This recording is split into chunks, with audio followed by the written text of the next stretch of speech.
भूषणमाश्रयन्ति भृङ्गाङ्गनेव मुकुलाभरणं तमालम्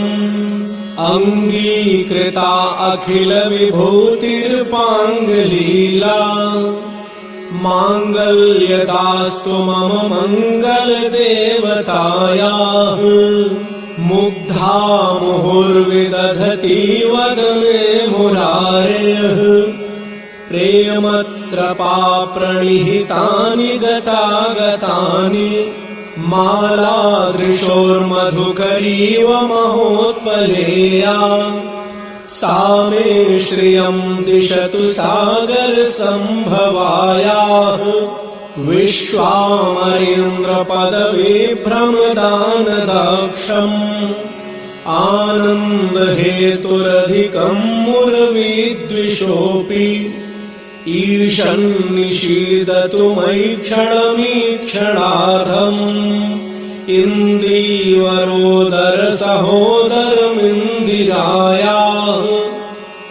आमीलिताक्षमधिगम्य मुदा मुकुन्दम्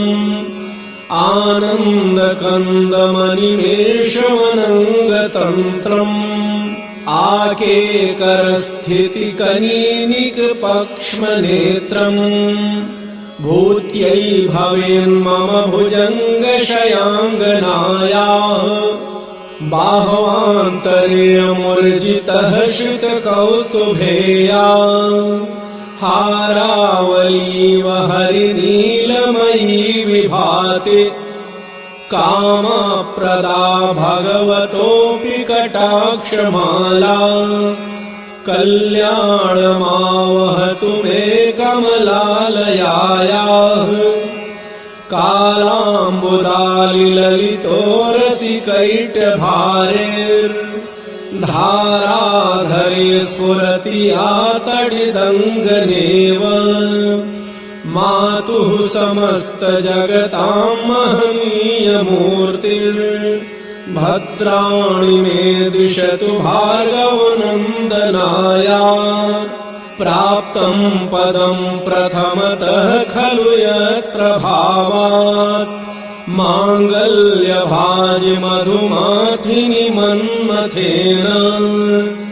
मय्यापतेत तदिह मन्थरमीक्षणार्थ मन्दालसं च मकरालय कन्यकायाः दद्या